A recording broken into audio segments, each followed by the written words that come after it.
Chers compatriotes, chers frères et sœurs, nous sommes au début de l'année 2012. Je vous salue. De toute ma vie, jamais des vœux de fin d'année ont été si lourds à formuler à notre peuple.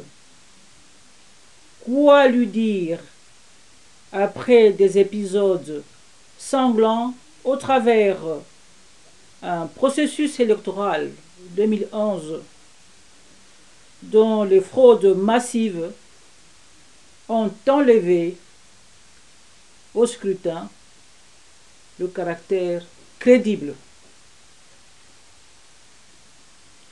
C'est pas moi qui le dis, ce sont les observateurs, aussi nationaux qu'internationaux, dont la CENCO, l'Union européenne, le Centre Carter.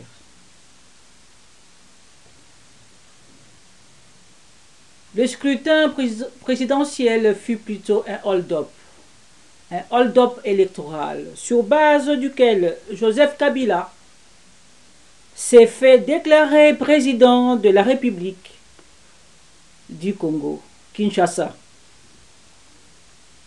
La CENI, comme la Cour suprême de justice, ont dévoilé ce qu'elles étaient réellement. Elles se sont laissées instrumentaliser pour suyer la vérité des urnes. C'est une honte nationale. C'est un dommage, c'est une plaie nationale. Et c'est très grave. Joseph Kabila n'a pas gagné l'élection présidentielle. C'est M. Étienne Tshisekedi qui a été vainqueur de ces scrutins. Pour notre part, si les choses marchaient réellement et si on était réellement en état de droit, Joseph Kabila doit être sanctionné et disqualifié. Dans ce sens, nous apprécions la déclaration de la CENCO du 11 janvier 2012.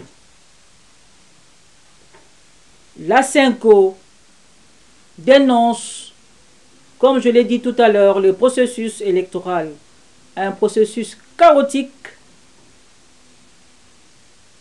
qui est en fait une source de conflits futurs. Mais en dépit de ces chaos avec mort d'homme,